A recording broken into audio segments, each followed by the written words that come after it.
I'm Suruchi Kupchandani, and I'm the curator of CraftxClimate series, an initiative of creative dignity, an ecosystem enabler in the craft sector. In today's session, we'll explore a topic that extends beyond specific intricacies of the craft sector, and it goes into the nooks and crannies of everyday lives. Our focus will be on consumption patterns, habits, belief systems, waste management, and much more. As clock ticks, and we all know the urgency to adopt environmentally responsible practices, whether at home, work, or traveling, has never been greater.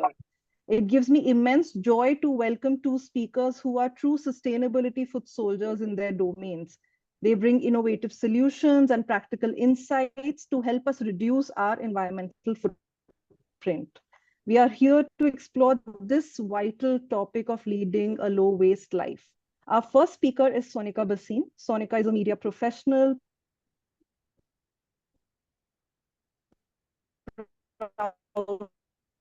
mother of a 5-year-old child, a boy, son was born, and is committed to bringing him up with the same values. She uses the positive force of Instagram through her account, Sonika Bhasin, with a massive follower base of 60,000 people and counting, to share experiences and tips to encourage as many people as possible to shift towards a more mindful way of living. Welcome, Sonika. Hi, thank you so much for having me. Great. I'm one of the followers myself, and through Sonika's nuggets of information, I chanced upon the work of our second speaker, who is Gauri Gupta. Gauri is the co-founder of Arni Eco Steps, a brand offering non-toxic, low-waste personal and home care products. With a management degree from ISB Hyderabad, Gauri transitioned from being an investment banker to focusing on social impact enterprises. Her passion for addressing waste led to co-found Arni, which spearheads and where she spearheads product development and community building. Inspired by her experience with novel formulations and materials, Gauri reimagines products as dehydrated, concentrated solids to reduce plastic packaging and carbon emissions.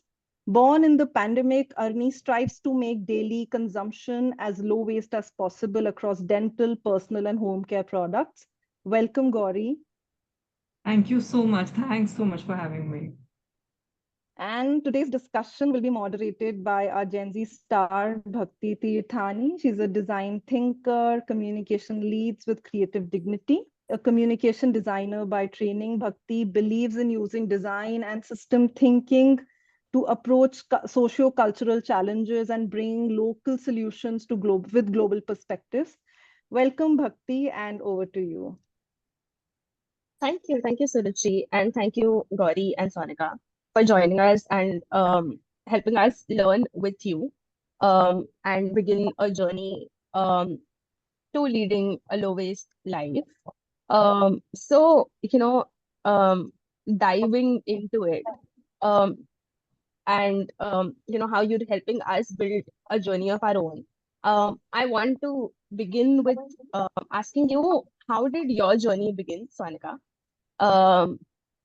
We know that you've spoken about climate anxiety, about with the next generation, and wanting to raise your child in a certain sort of value system. But what was that tipping point for you? What led to the beginning of your low waste life journey? So it's really ironic, but my journey started with a purchase, and of course now I tell people don't buy too many things. But I purchased this cloth diaper from Amazon, okay, and the only reason I bought it was because it looked cute. That was how I think frivolous I was, if I can use that word. And when I bought that cloth diaper, I started doing a little bit of research on how to use it because, it's a little different from disposable diapers. And that kind of led me to this whole information about the waste crisis, which honestly, I had no idea about at all. I had no clue. So, I was on maternity leave and I just went down the rabbit hole. I started reading up a lot. And then, of course, I realized that how big the climate crisis is. Which again, I did not know. I think we all know about it, but we don't understand the enormity of it. till we actually start digging deep. And then I was like, oh my God, I have a child. I brought in a child in this, in this world, which is going the way it is. So what can I do? What do we do as individuals? What can we do? And so slowly and gradually, we started making changes in our household, and we realized that reducing our waste is a very, very big way to contribute towards the whole crisis. So our aim was to start reducing our waste. And I mean, we had started with cloth diapering, which is a huge waste for, people who have newborn babies, because a baby goes through around 7,000 diapers in their first 2.5 years.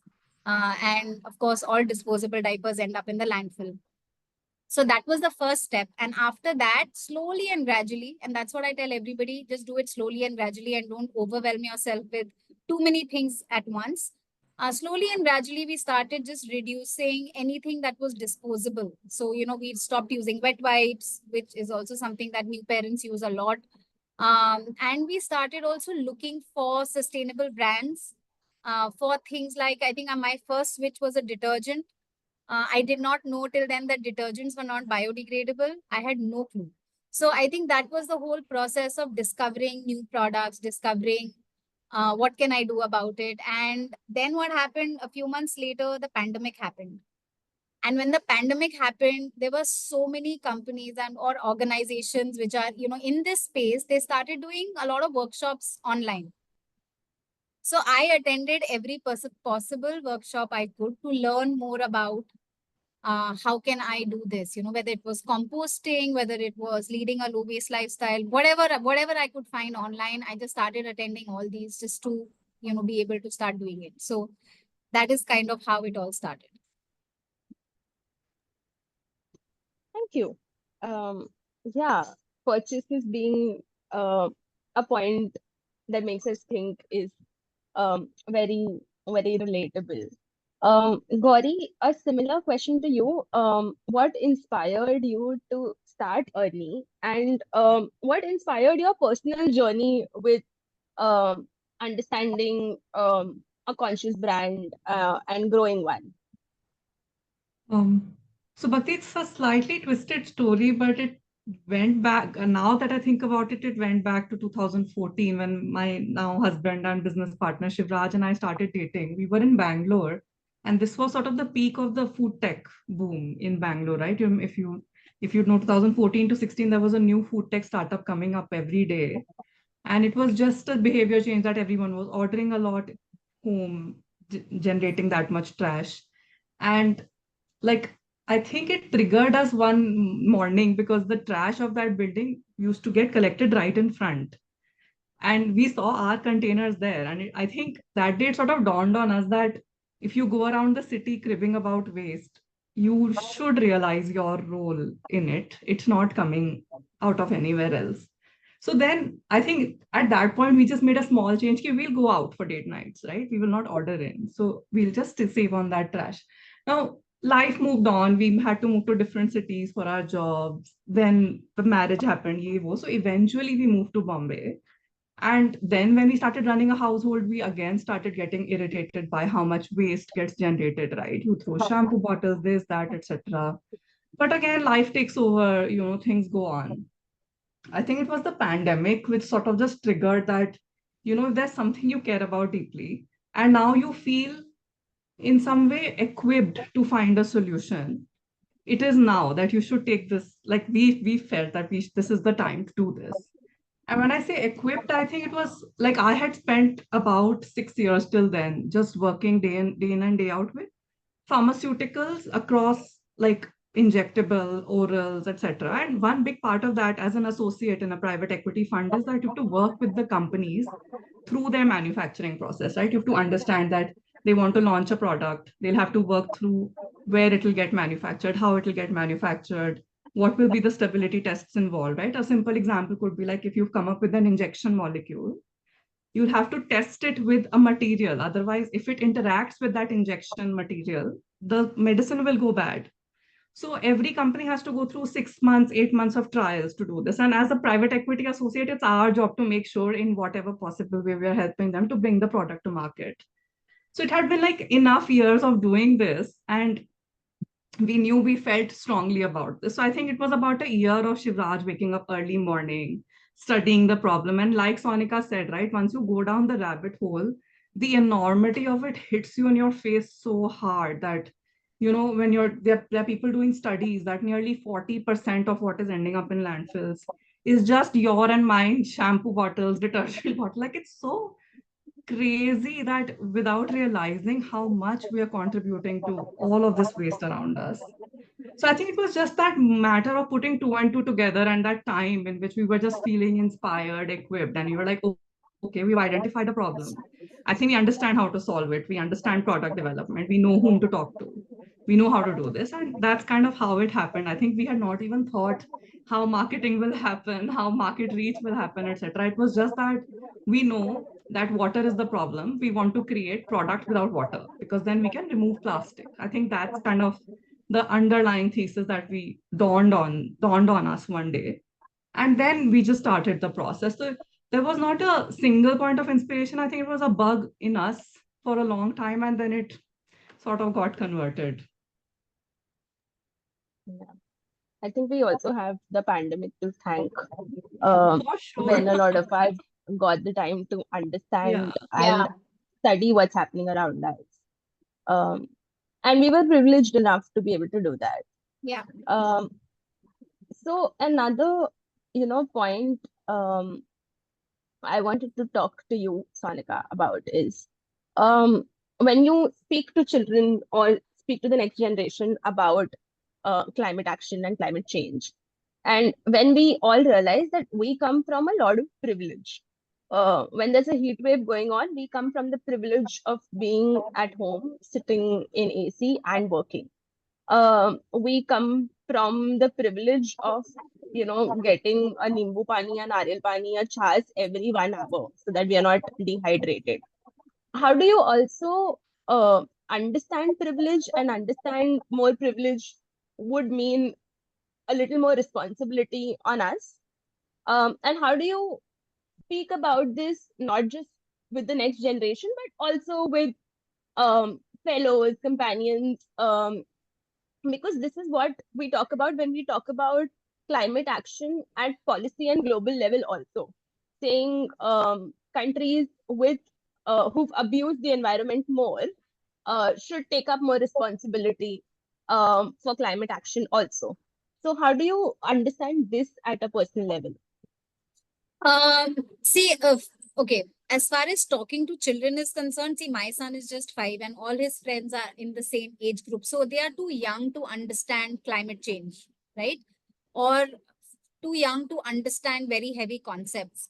My thing with them has always been, and all with my son has always been, just to involve him, whatever we've been doing, and not lecture him about anything at all. So that, he knows that we don't switch on the AC.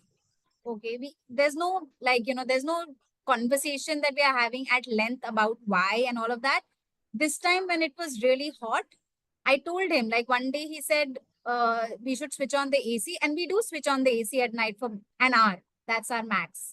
Something he was saying, and then I explained to him, I said, see, when you switch on the AC, it releases hot air. You've seen, right? When you're walking past an AC, this thing, it is hot. He said, yeah.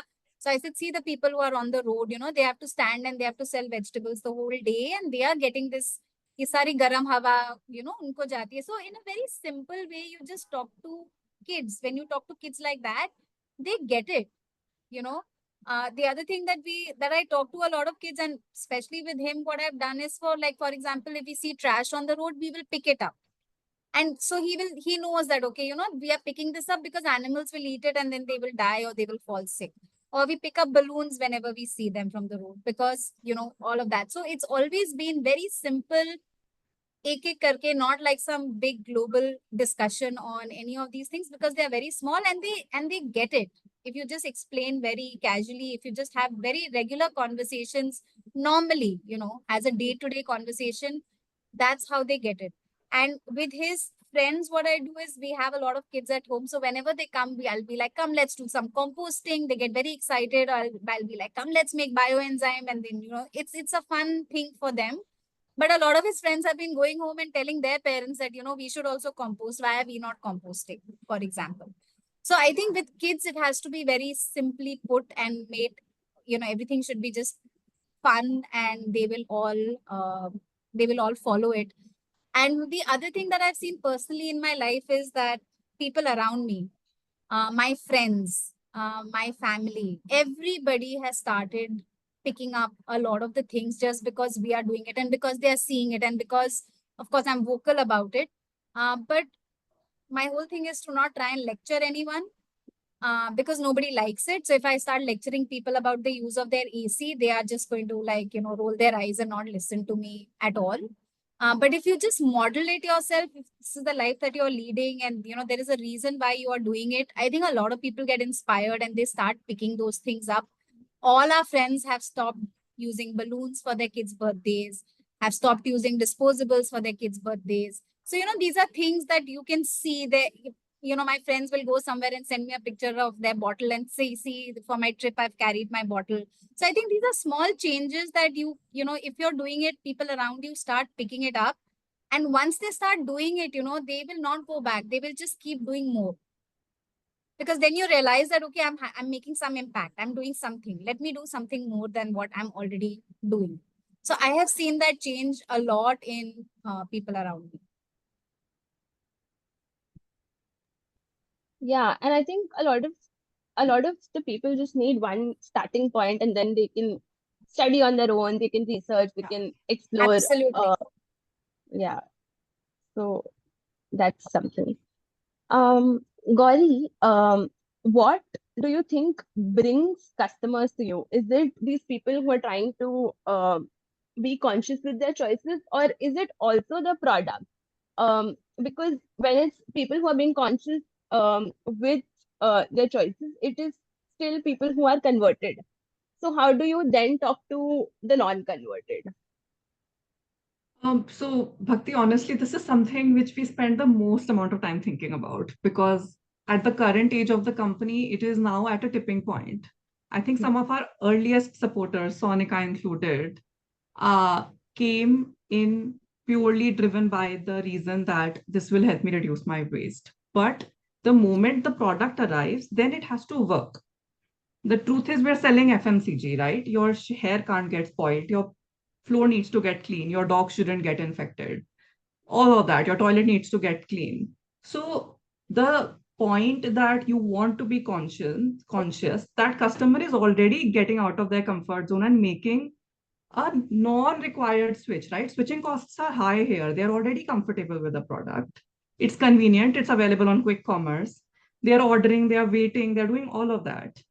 Then if they get cheated on performance, that's where you lose the plot. So I think for us, that was the formulation piece, that products have to be effective.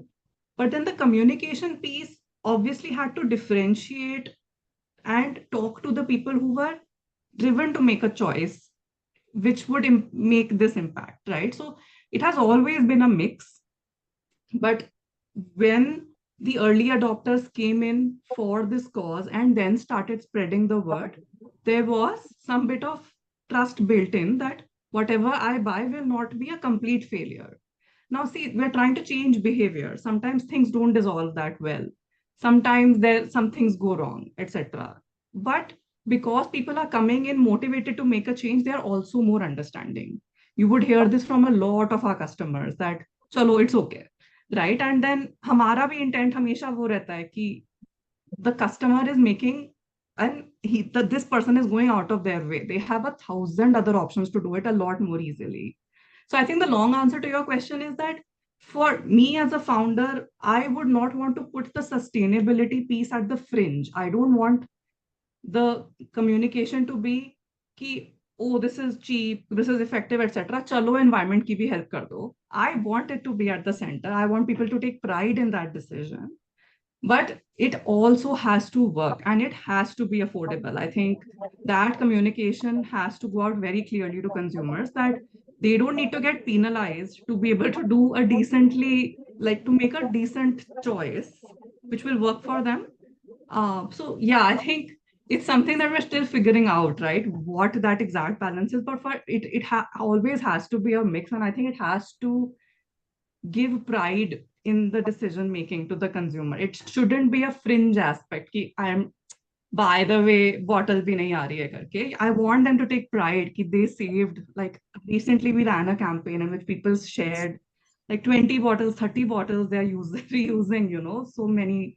So, and that should make them feel like the decision that they did for that reason, it was a great decision, right? And it stopped all of that trash from ending up in the world around them. I don't know if it I'm a clarified, but consumer, so I'll tell you, it started with finding an alternative which was plastic free, but also it works really well. And I think for example, the dishwash bar, we have never used anything else since we started using that one. First of all, it looks like Vim. So I tell everybody, if your maids are complaining, just get it, because they will not even, they will not understand that it is something else, but it works really well. So it has to, obviously the product has to work well, and also it's very cheap. And I told her once in the beginning, why is it so cheap? Increase your price. So, if it is affordable and if the product works well, why will you not use it once you have discovered it? And I'll tell you one more thing about Arni is, if you see the Instagram and if you see the information that they put out, you will know that they are very serious about sustainability and they genuinely care about it, because that's all there's so much information on packaging. Why is this good? Why is this bad? Sometimes we have to use something which is not 100% sustainable. It's like very honest communication, but that I can trust them. There's nothing in the product that will be toxic or whatever. So I think trust is also a big reason that people would come back. Thank you, Sonika. Yeah. Wow. And also this transparency and honesty in saying that we are a brand that's growing, that is learning, is very essential to actually building the community also. Because then the community grows with you and learns with you. So I think that's really beautiful. If you could also, Gauri, Sonika, both of you, elaborate on how you look at building the community. Um, Sonika, you majorly with Instagram, and also modeling the behavior and sharing it on Instagram, and Gauri through the brand and otherwise also, because we all discovered each other because of this community and wanting to learn together. So how do you look at building this sort of community? For me, I love interacting with people. So, for example, I get so many DMs every single day, and I answer every single DM. Because see, my aim of doing this is to spread the awareness and to make people, help them to make these changes and switches in their lifestyle. So I think interacting with people is a great way of building the community, and also trying to understand what are their pain points. Like a lot of people will ask us, the same question. So then I know that, okay, this is the pain point. Let me make a reel on this, or let me make some content on this. This is what everybody struggles with. And then slowly and gradually people keep getting added.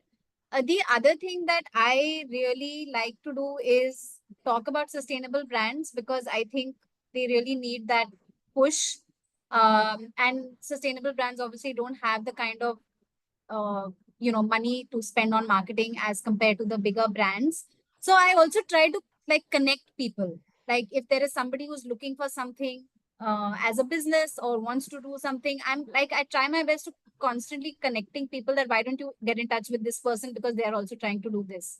And this thing, it just becomes like, I think the community keeps growing like that, when you kind of try to become a bridge between, okay, you need this, talk to this person, you need, whatever, or you want to use this, try and use this, or, this is what you can do. So I think more and more people, and I've seen this community grow from, I got into this again during the pandemic, and the community has grown so much. And it's amazing how even the businesses that are there in this space, instead of competing with each other, they are always constantly helping each other, which is amazing, which you will never see in regular, other kind of businesses. it's a fantastic community, and I love being a part of it. Yeah, thank you. Lovely. Gauri, do you have something to add? Um, so from a brand's perspective, Bhakti, I think community building for us has meant primarily breaking the problem down. Like I think when we got into it, we realized that there was a lot of clutter um, around what in our minds itself, not even, talking about users at that point, that what exactly are we trying to solve? Are we a product company? Are we a packaging company? Et cetera, et cetera, like lot of it. So then we realized that the end consumer will also have questions. So like Sonika mentioned, I think from our Instagram is the primary channel that we use. I think the goal there has always been to, and I think it's very similar. Like when I'm hearing her, I'm realizing how these paddles have come about. That people reach out to us with some questions, and then you find common threads that I think someone's asking this, but maybe they're thinking this. And then you sort of think back that 20 questions came. There's some convergence at the back of all of these thoughts that have led these people to ask these questions, right? So then through the community, through the page, I think our intent is to somehow simplify and put some of those answers out. Right? Like when it's just packaging, I think not a lot of people would know that packaging itself has layers. There's primary packaging, secondary packaging, tertiary packaging. And what Arani is trying to solve is primary packaging, the shampoo bottle itself, not the box in which the bottle comes, right? So if there's another brand which is telling you that our box is paper, it's not plastic, but the bottle is still plastic, then at least the consumer should have clarity ki, hey, I wanted to save my shampoo bottle. I did not want to just cut down on that extra box, which was the secondary or the tertiary packaging. And I think that has gotten us a lot of love. Like I was honestly surprised in the beginning. We had thought that these theoretical, long, like 10 tile slides, sort of PowerPoint presentations, people will get so bored, but we are amazed at how much appreciation these posts get. So then we realized that it was clearly something that was also needed because people were continuing to ask more questions. I think that is sort of primarily what we do through our community engagement. Like I said in the beginning, I think as founders we've been a little shy. We've not spoken a lot with people, which I feel we should do. But from the page's point of view, I think that is primarily what we do. I think Bhakti has logged out. She's logging in again because her network was sketchy. But as your maybe I'll just add in and then Bhakti would join in by that time. Gauri, I just wanted to add in, as a consumer also, maybe besides the packaging, there is so much merit in what the product itself is, right? As well. So, but I mean, I believe that whatever is good for the environment will be good for us and vice versa. So do you also want to talk a little bit about the ingredients, right? Like how in the beginning Sonika said that she did not know a detergent is not a biodegradable product. But for me also, I've made that shift in the laundry bit where your Yeah. products are clay based or are bioenzyme based. Do you want to maybe elaborate on that as well? In this platform, or you're saying from the community point of view? No, from your product point of view. Uh, yes, so that is something we've not done very well on on the communication front. I think I have to admit that it's part of the plan to just do better on that front. But for this platform, I think what I'd like to highlight is that see, it's a larger product range. So individual ingredients would be difficult to talk about, but the underlying thought has been to use everything that is plant derived. Coconut oil is a fantastic starting ingredient. You can make a surfactant out of it. You can make oils out of it. You can make fragrances out of it. It's amazing. So essentially, our labels are 4 or 5 ingredients at max. There is this base, which is typically a plant derived thing. There is a stabilizer for the stabilizing piece. Even in the solid form, a little bit stabilizing is required. That is essentially also an oil ingredient, oil based ingredient. And It's actually, I'm now wondering which ingredient to kind of plug in here because there are so many, but I think that's the larger thing that you start with a basic thing. And like, for example, in the dishwash bar, if I talk about, there's something called lapsa, which is an acid, which is generally used in all dishwash bars. But replacing it with a plant-based ingredient coupled with clay will give you very good results. And it's very simple, like at a formulation level. So that is the kind of work that we did. Like we just took each product and saw what is the main harmful ingredient, what is the role that it is playing, and then can you substitute it and remove water. So it was that way very straightforward. But then yeah, list wise, I think it's a much larger topic, and maybe you're right, maybe we should talk about it more on the page, that this is what the product has, and what its source is, etc. Sure. Sorry, I had lost network, but I did get some of it. And I will catch up on what I missed with the recording. But I wanted to also understand, like you've mentioned about finding what the challenging area is, and then looking at what ingredient could replace it. How do you set metrics for the brand in taking decisions, be it shipping, be it packaging, be it the manufacturing? Because how do you see parameters and then decide this is what we'll do, this is what we'll not do, this is how we'll do things. So what sort of boxes do you want to check? What sort of um, tests do you want to do? That sort of a thing. It's a very interesting question, Bhakti. I think two primary drivers would be one, user friendliness, and second would be consistency. User friendliness to the effect that, like I said again, I think for us it has mattered a lot, like disproportionately, that people started buying our products. I tell you, we started this from our dining table. We thought we are just solving it for ourselves. So we consider it very, very fortunate that people go out of their way and order something which is inherently inconvenient, right? In our home care range, we're expecting people to mix it with water, wait a while, refind old bottles to reuse, etc.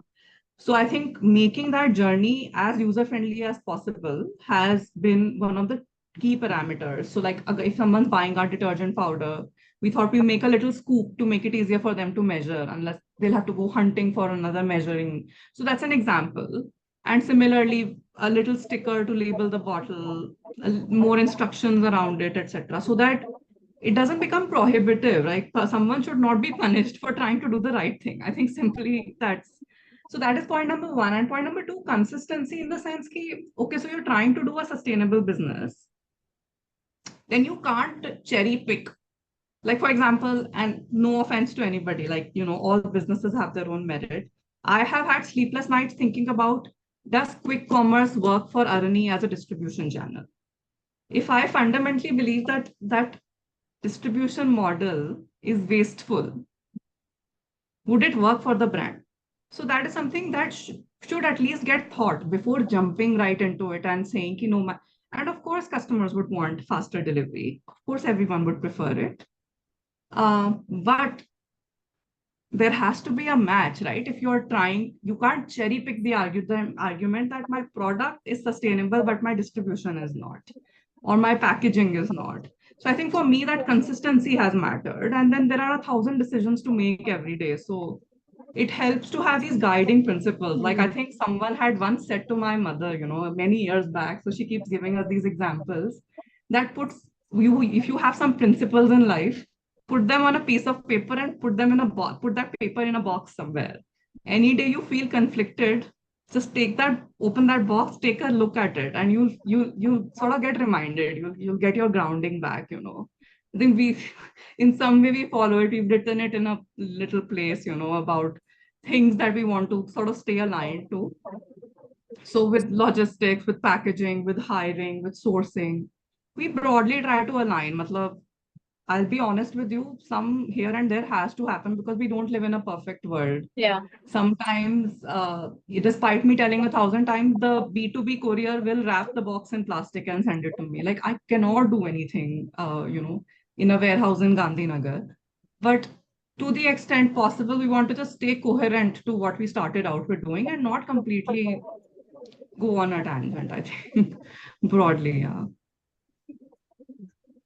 Makes sense. And to look at it at all the junctures is what really matters.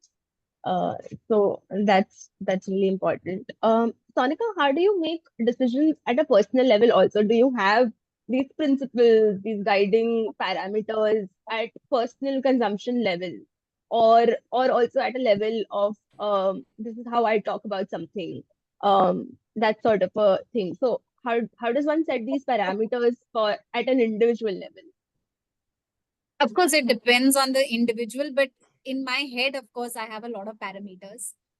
So if I'm looking for something, of course, I would want it to be from a sustainable brand. And I usually go and look up their social media, or I will go and read their website just to figure out if they are truly, if they really mean what they are saying. Thankfully, I think I now have everybody whoever I buy from, I think I personally know all of them now. So I know that. But that is one of the criteria that I really do look for. If I have to buy a new product, I will, I will at least try my best to find a sustainable brand that's making it. I would want plastic-free shipping as far as possible. And of course, I would want it to be in as less wasteful packaging as possible. Actually, I don't want any packaging, and whenever I order from Arni, it's always the naked option, which is without any packaging, because I don't know what is the point of so much excessive packaging in the first place. So I do think about these things, and the other thing is it's just become a way of, like, I don't even consciously think about these things. It's just how I evaluate every decision in our lives. Everything. Even if it is something like, if I have to go somewhere, I will think about, oh, should I take the car or should I just walk, or should I, these are things that just automatically become a part of the way you think about every decision that you make, and not just about the stuff that you buy. And that, I think, happens when you become a little mindful. And I think it's only about that. Once you become a little mindful about your choices, you will just, you will always look at how can I make the best possible choice in this situation, whatever the situation might be. Right. So being mindful at all levels, and uh, not really actually getting into calculations of the carbon footprint of a personal decision, but just being mindful Exactly. at that point. Yeah. Um. So yeah, thank you. That makes a lot of sense. And that's something that one can start with. That's not daunting. That's not because again, you're not sitting and evaluating materials. You're not evaluating. You're just being mindful and um informed about the decision you make. So I want to um ask you of 5 things that are something that people can begin their journey of a conscious lifestyle with. 5 simple doable things that you think one can begin with, and then Yeah. obviously beyond the tipping point one can study more and learn by themselves. I think the number one most important thing is to just start consuming less. And stop buying things just for the heck of it, which, by the way, I used to do all the time. I used to have these shopping apps. I would be on them, whether it was when I was happy, sad, bored, whatever the reason. Maybe I was always buying clothes. For me, it was clothes. And I think a lot of people do that because things have become so cheap and they are so accessible, that we are just constantly buying things all the time, which we actually don't need. And I think that is one of the big, yeah, it's a huge crisis, which of course we don't understand at, at an individual level, but just like fast fashion is such a huge issue, right, that the world is facing. Similarly, like just other things, just, if we just look at do I really need to buy this? And do I already have something that I can use instead? That is a very good way of, even if you don't do anything else, that in itself can really have a very big impact. And we have done that with my son because, you know, when people have kids, I think they go crazy. They just keep buying so many things. And, you know, when I was expecting, I was also like, I was like that, by the way. And my friends would tell me, you know, babies don't need much. Babies actually don't need anything. So, you know, stop making these lists and buying stuff. And after he was born, we hardly buy anything for him. We get hand-me-downs from friends. We get, you know, books which are pre-loved. We now even on gifting kids on their birthdays, instead of buying new things, we just give something of his. And we tell the parents, are you okay if I give you my son's book or toy? And they're like, yeah, it's okay. You know, there's no problem. So I think if we just all get into this whole habit of not consuming mindlessly, again, it's about being mindful. That in itself can have a really big impact. And the other things that one can do is, again, very simple things. Just carry your bottle with you wherever you go, you know. Uh, I think it's the simplest thing to do, but it takes a long time to build it as a habit. And it took us also a long time to build it as a habit. But now it's just like, you know, you leave your house with your wallet. It's exactly like that. We never step out of the house without a bottle. And my son has actually never done it. So he doesn't even know any other way. Like when he steps out of the house, his bag always has his bottle, his napkin, and you know he will always go out with that. So I think that is something that you can do. um Carry a cloth napkin with you wherever you go. Again, very very very simple thing to do. And you know there are so many paper tissues that people end up using every day. You can avoid that just if you carry a simple napkin with you wherever you go. Similarly, I think if you're somebody who likes to do takeaway coffee, if you can just carry your own takeaway cup with you instead of buying a disposable one. These are all very simple things that one can do in their, you know, day-to-day lives. Is just avoid all these disposable things and consume less. I think those are, and consume less, not just buy less, but also consume less in the sense, if it's electricity, fuel, water, whatever you are consuming, if you can just be a little more mindful about it and say, okay, I don't need this. I should switch off the lights, or I don't need to use so much water, or maybe I can switch to a bucket bath instead of having a shower. These are just things that one can incorporate in their lives without really doing massive changes. Yes. That's quite reassuring, and that's quite relatable. And I think once you begin, you can obviously scale up um, in the way in your actions. But that's really well put. A lot of these conversations, like perhaps carrying your own takeaway cups. Suruchi was telling me how she carries her own dabba to a pani puri wala, for Yeah. example. Um, so how do you also own these decisions and talk about them at the family level, at community level? Because there is so much that one can do at an individual level, and then to scale up actions, one needs to go to these levels beyond your personal decisions. So how do you navigate that sort of space? At a See, so the thing is, of course, I do all of these things as well. We'll carry our dabbas everywhere, we carry our bags everywhere, and you know, we get all our groceries in our own dabbas and bags and all of that.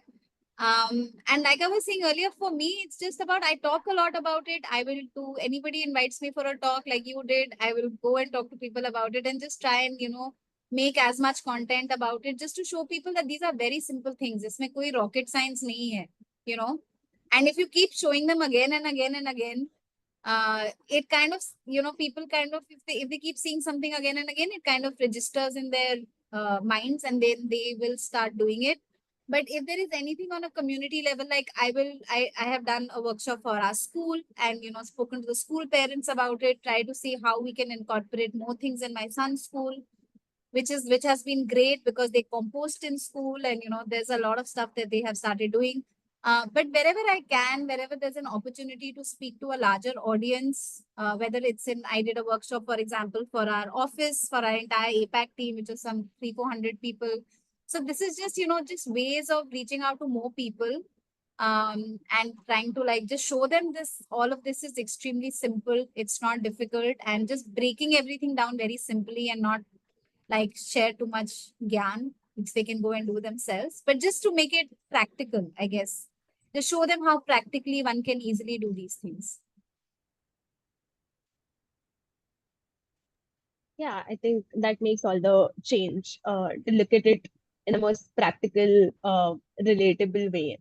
Um, Gauri, a similar question to you, but looking at the brand. So, with the brand being sustainable at its very core, how do you look at scaling up and how do you look at scaling action?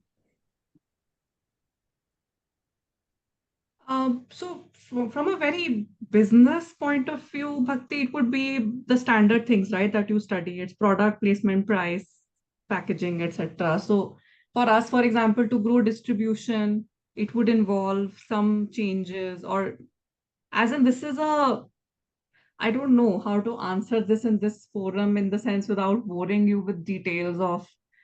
So, for example, there are some SKUs which would work in distribution, which would work on the shelf. So, you can grow that in an offline channel, and that's where growth would come from.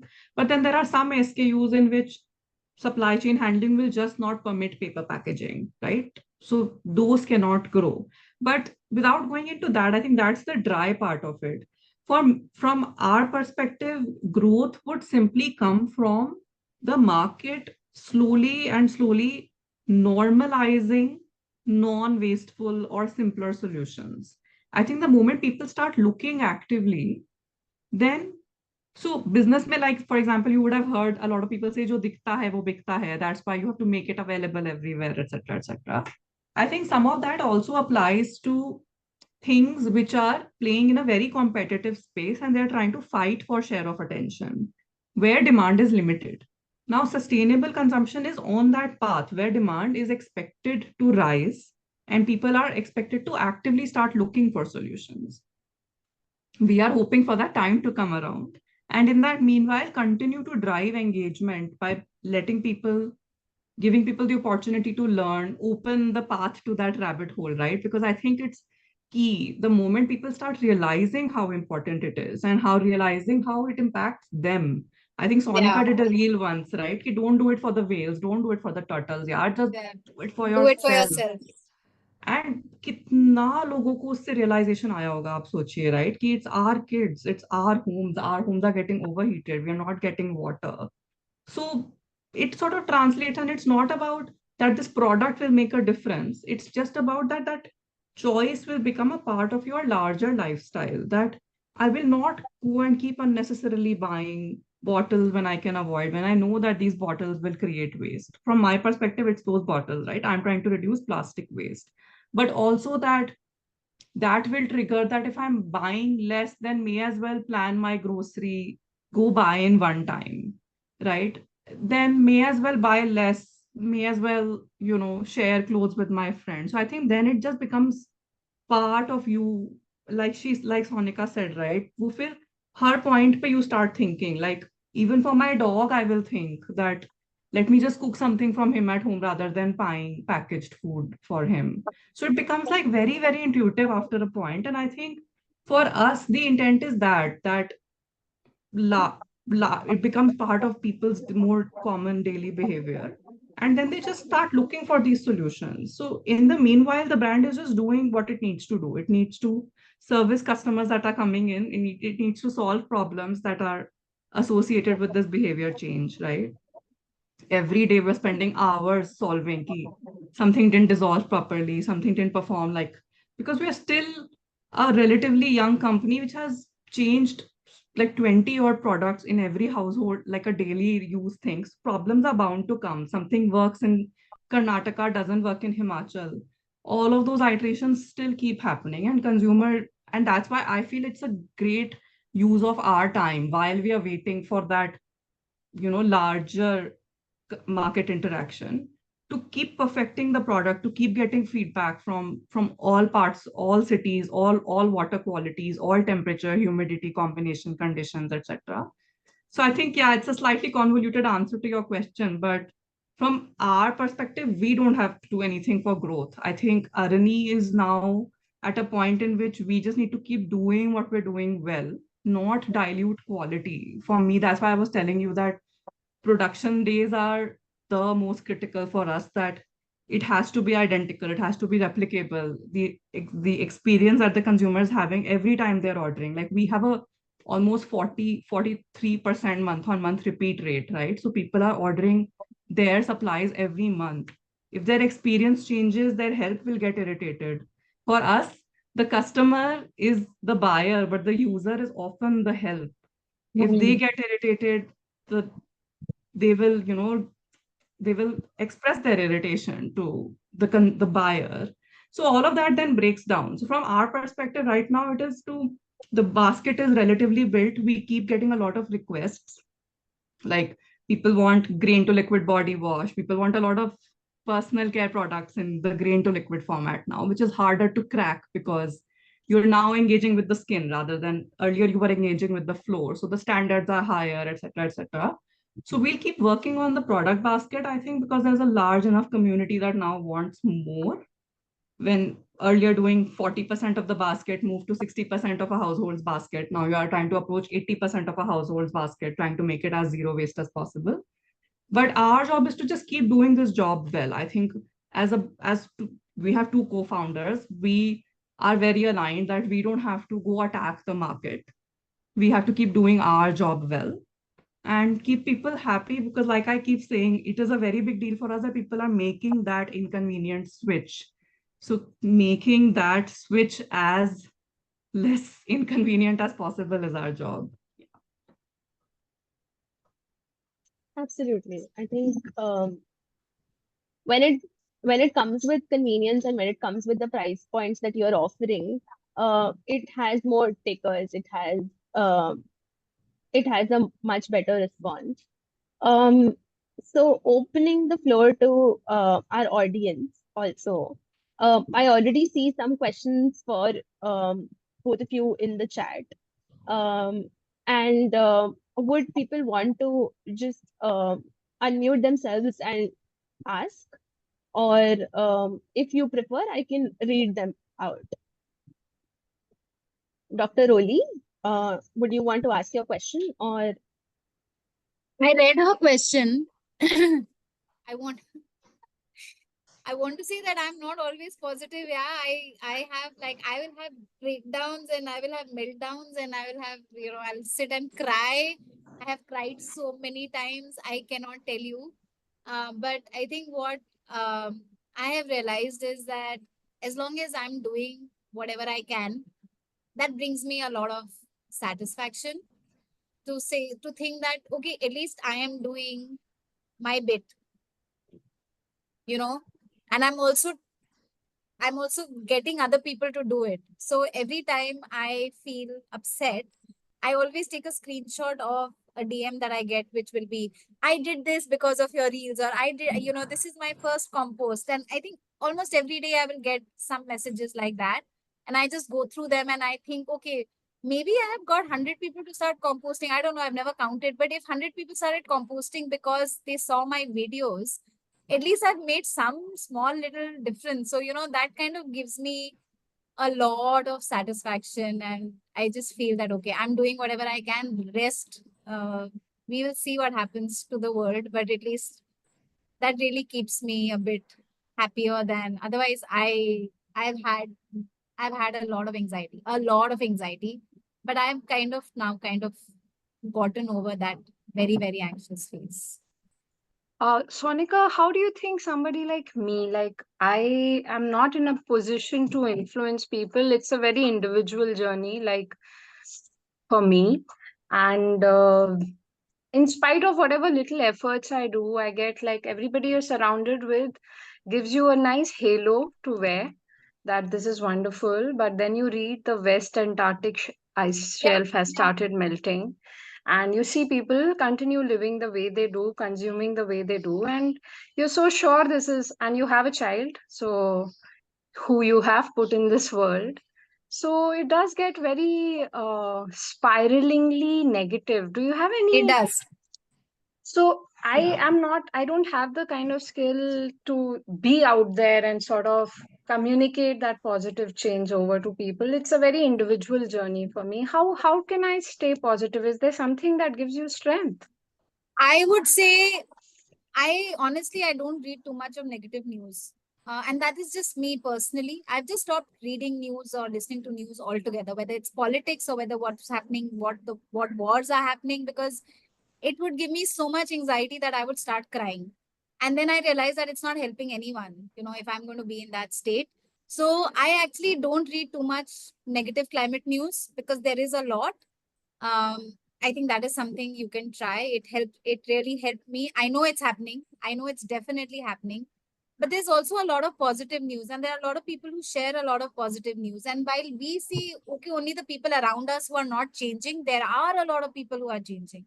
There is a lot of work that is happening in this space. There are a lot of advances that are being made. So I think if you concentrate more on the positive news rather than the negative news, I think that would really help you. I think It that's really, where I fail. I always end up saying too little, too late. All of you are going to die and take us down just with look me. I at the think that's world, just my okay? personality. Till 5 years ago, or even 6 years, 5, 6 years ago, also, you would have not heard any brands talk about sustainability, I mainstream brands, agree. right? Yeah. And now everybody is talking about it. That means that the consumers are looking for it, right? Even if you're greenwashing because people want that. That's why you're trying to show that you're doing. That means there is a shift in the way people are thinking, right? So, and I think, like you're saying, you don't have a platform, but you don't need a platform. You just need the people around you. And it's a ripple effect.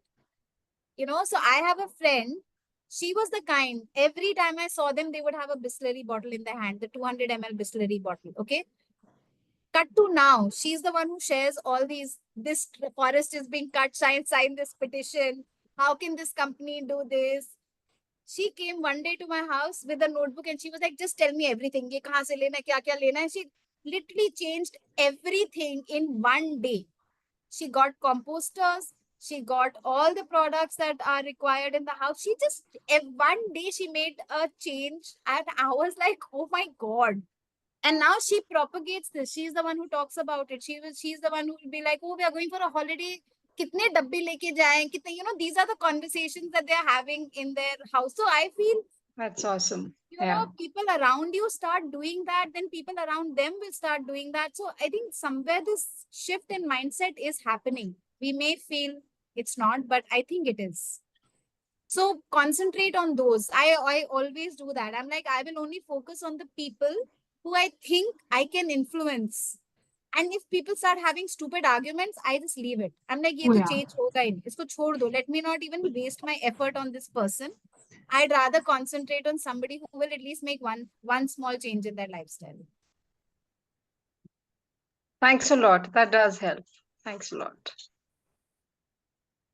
A lot of it, I think, is also conserving your own energy, um, which um, which is something that you can think of as mindfully as you think of your other consumption decisions. So that's I'll really tell you something one that more thing. I want to add one more thing, Ruli. I used to really beat myself up on every small thing that was not going my way. And everything cannot go your way because we are living in this real world where everything is not perfect and everything can't be perfect. So earlier I would go somewhere and see something and it would just ruin my whole, like I would go for an event and I would see those tiny bottles of water and it would just ruin the whole event for me and I would not enjoy it at all and I would just keep thinking about it and cursing them and trying to lecture people. I have just stopped doing that. I'm like, okay, I have my bottle, my child has his bottle, my husband has his bottle. I cannot control this event. I can go and give my feedback, which I definitely will. I 100% every single time I see a bottle anywhere, I go and give them my feedback. But that's it. I just leave it and then I say, now I'm going to have a good time. I've come for a birthday party. I will enjoy this birthday party and not focus on these bottles and ruin everything else for me because I was also ruining it for my family around me. Because I would become irritated. And then obviously if I'm irritated, I'm spreading that whole negative energy around me. So now I'm like, ठीक है यार, you do your best. जहाँ पे नहीं आप कुछ कर सकते हो, वहाँ पे आप नहीं कुछ कर सकते हो, छोड़ दो, you know. And that has taken out of a lot of stress. And sorry, I'm going on, but I have to tell you one thing. We went for a holiday and we had taken my son's stroller. And if you take a stroller, they put it in a plastic bag at the entrance of the aircraft, and then you get it back. So we have a big plastic bag that we got once, and now we carry it with us everywhere. And then we'll say, you put it in our bag, and because otherwise they'll dispose it off. And we were coming back from a holiday, and my husband forgot to give the bag, and these guys put it in their own bag. And I was like at the airport, and I was like, why didn't you give the bag? And abhi ye kitna bada bag waste ho jayega. Ye wo full fight we had. So he told me that day that everyone around you is trying to do their best. Okay, all your friends, family, everybody is trying to do their best. We are not at your level. You need to cut us some slack. And that really hit me. And that day I was like, am I making everybody's life miserable around me? Because that is not my intention. So since then, I have just kind of calmed down and just be a little more relaxed about it and say, ठीक है, कहीं पे गए, वहां पे उसने paper straw डाल दिया, तो अब डाल दिया. You can't, you can't do anything about it. And it's not going to make such a big difference. So it's okay. So just accept certain things and just continue doing whatever you can. I think that's what I have started doing now. God bless you, man. That's that is something, seriously.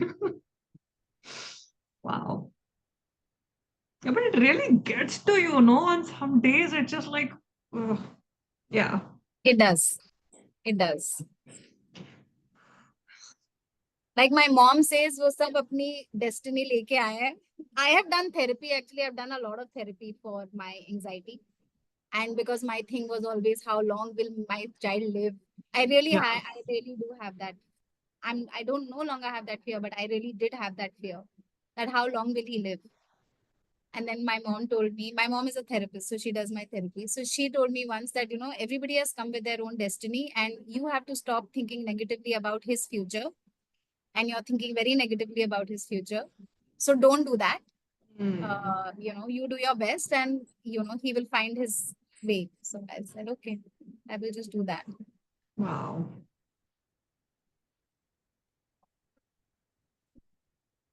But to have that in addition to going through everything that you do with pregnancy, delivery, and then worrying about what will happen to Abhi, I can't even imagine what you were going to.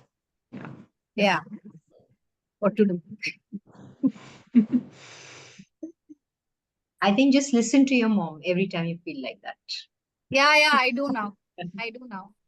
I'm like, it's okay. He'll figure it out. Yeah.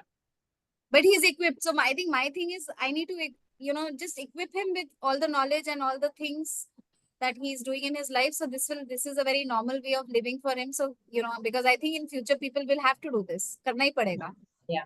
उसको आता है पहले से, तो it'll be easy for him, Yeah. No, increasingly, apparently, all scientific studies are talking about how, and I don't want to worry anyone, but they're saying how mitigation will only work so much now. We need to work on adaptation. Yeah. Right? Because some things are going to fundamentally change. So you're very right. I think we'll have to train the next generation to just deal with some things which will not be as normally available as they were to us. I mean, look at the weather. What are we going to do? It's just becoming hotter and hotter. They will have to adapt. There is no... Yeah. You will have to get used to it. Hey, Gauri, Sonika, Mamta here. I'm an upcycler from Chennai. And I had two queries for Gauri. Have you started selling on ONDC, Gauri? No, Mamta, not yet. We have to learn how to do that. I actually don't even know. Okay. And did you have to change the ingredients of your products after you launch the product? Like after the GTM? Did that ever happen? Because you're into FMCG. I know there's a lot goes on there. No, so the fundamental ingredients never had to be changed because I'll tell you, so before we launch the product, any product, it undergoes about 5 to 6 months of what is called a stability test.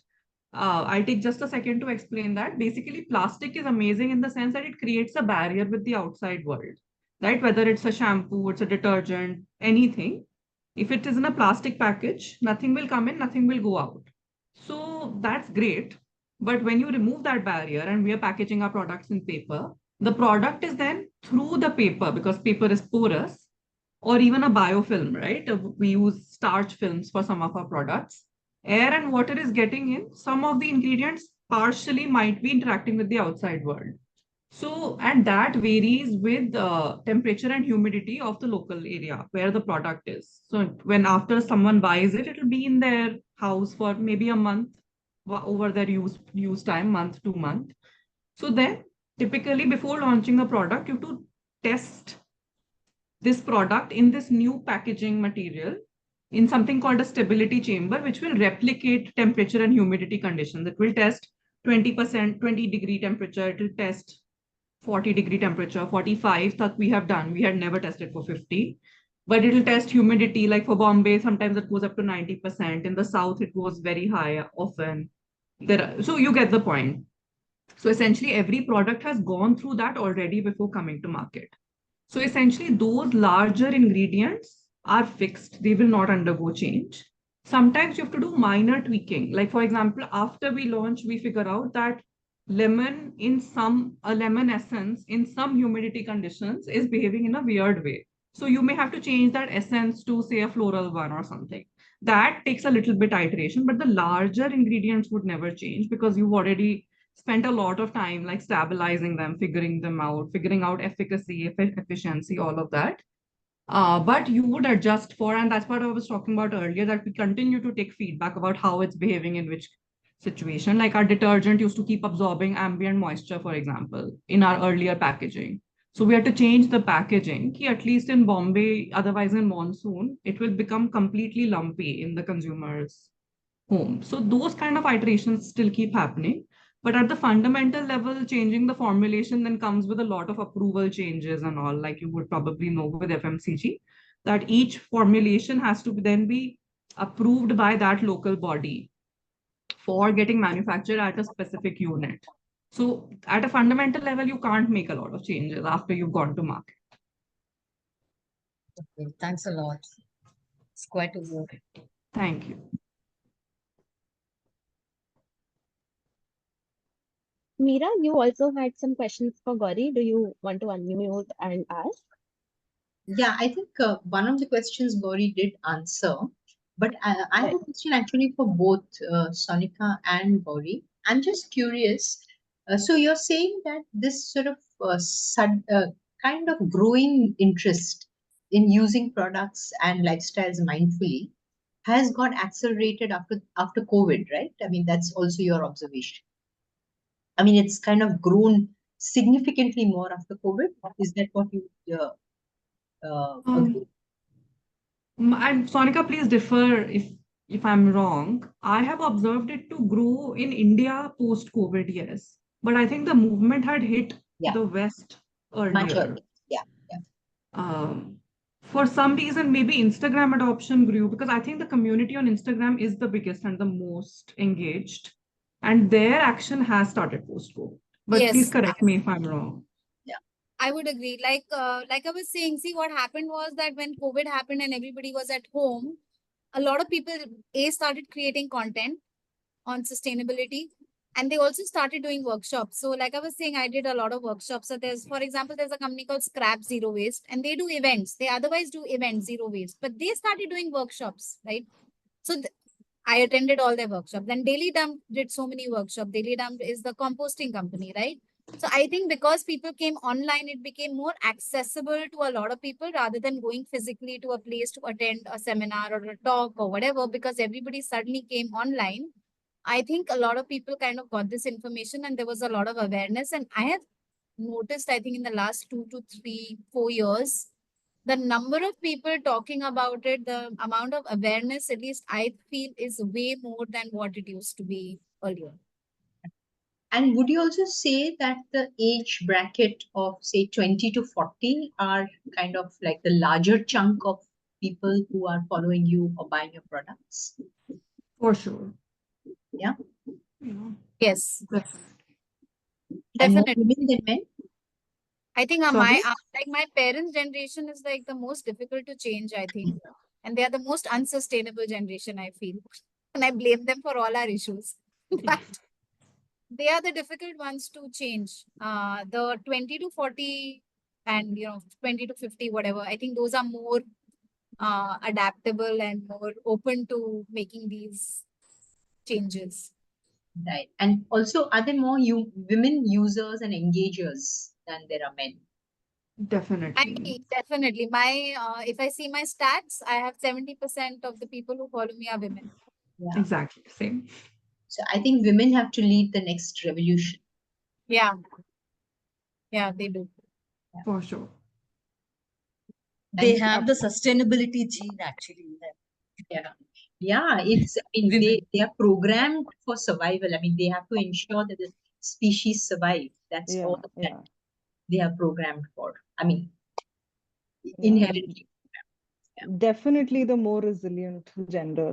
Yeah, and I totally agree that, the boomer generation has made their peace with plastic. See, plastic came in that time, right? So, and it was quite revolutionary for all the properties that it's quite a resilient material, right? I mean, so yeah, I mean, and I can say that more assuringly because I live with a boomer in the house. So and I don't want to talk about the struggles. This is not about ranting here, but there's also this question. I'm from that older generation. Okay, so excuse these questions.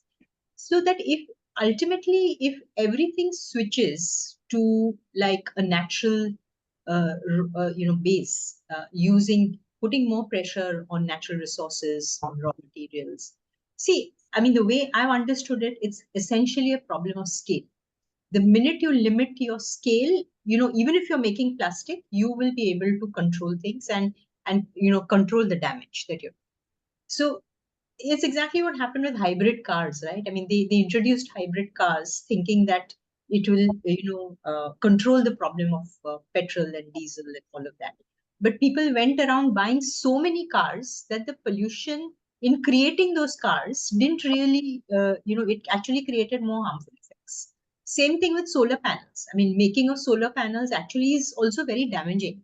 The minerals that are used and so on. So if say everybody starts using solar panels, then that's going to create other wicked problems. So what is your take on it? That say tomorrow everybody starts using plant-based detergents. Is it going to put more pressure or skew the ecosystems to create that particular ingredient? You may be using one or two ingredients. Will that put a lot of pressure on those ingredients and then again skew the balance? That's a very, very valid point, Meera. And you articulated it beautifully, right? Is it all or none? Yeah. I think is the question that we often get forced into thinking about. But the truth is just doing less what we were doing. And forgive me for making it specific, but 1991 se pehle bhi boomers were using things which were available. We were using large plastic containers, but our mothers were reusing them over years and years, right? Yeah. Once our economy opened up to a different style of consumption, that is when it went from a sane level to an insane level. And at a sane level, if everyone is consuming better, then it is better. But at an insane level, if everyone is consuming worse, then so we're actually, and this happens a lot when we're trying to build communication for the brand, because people tend to take these all or none approaches. They're like, "Are matlab, if everything becomes this, then does it make sense?" Like, but start with reducing, like moderate your approach. First reduce and then do better. Instead of, I think I'll repeat myself now, but it is a very, very difficult thing to articulate and solve for, because our brain tends to think in extremes. Yeah, absolutely. And also, I feel it also is then linked to values, that ultimately, as a society and political economy that you wish for your society, how is it linked to what all of us as society want to see happen?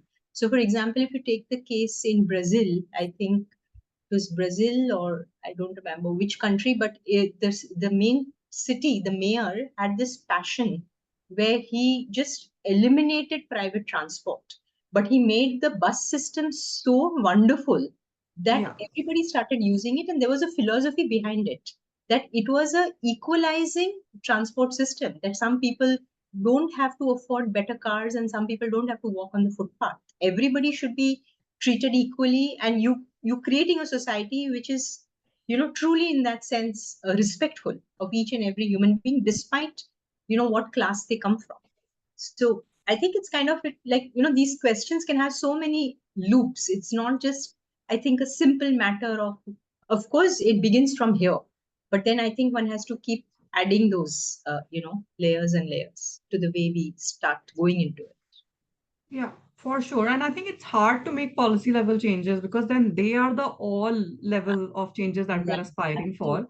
But if each individual starts thinking that I need to protect an institution that matters, I need to protect this, and then enough people think like that, that will be a good midway, right? You don't need to be everything, and you I then think, shouldn't. as consumers, we need to recognize our power. That if consumers start putting that pressure, then ultimately that's all that the big people are going to listen to. So Absolutely. I understand Actually, that, some companies in Europe, I think the board had to revise its policies and move to more sustainable practices because their shareholders really put their foot down and said that you cannot have these kind of emissions or whatever it is that they decided, and they said they would withdraw their shares if the company didn't change its practices. So I think ultimately to create that consumer that power, I think that's really important. Sorry, Sonika, you were saying something. no, I was saying that I think consumers are, see, everything that is being manufactured and is being manufactured for consumers, right? So if you have this awareness in consumers and people see how things go out of trend, right? They then just nobody will manufacture them anymore because they are no longer trendy, right? So if disposables, for example, is no longer trendy, they will eventually disappear, Exactly. right? So what is the need? If people will stop demanding bottled water will not exist because nobody wants to buy it anymore, right? So I think that is the kind of awareness that we need. And obviously, it's not like plastic is something very evil. Obviously, it's not. It has so many benefits, and so many things in our house are made of plastic. It's very durable. But it's then the single-use plastic which is not good, right? Or which is creating so much of pressure on fossil fuels and all of that. So I think that is the whole thing of consuming less. And I think that is the biggest problem in this world. And if everybody just started consuming less and we made less of everything, we would be fine. Even if we were not using everything plant-based, or even if we were not using everything which is absolutely the whatever quality, we just reduce. If everybody just starts consuming less, we would be in a much better place. Absolutely true.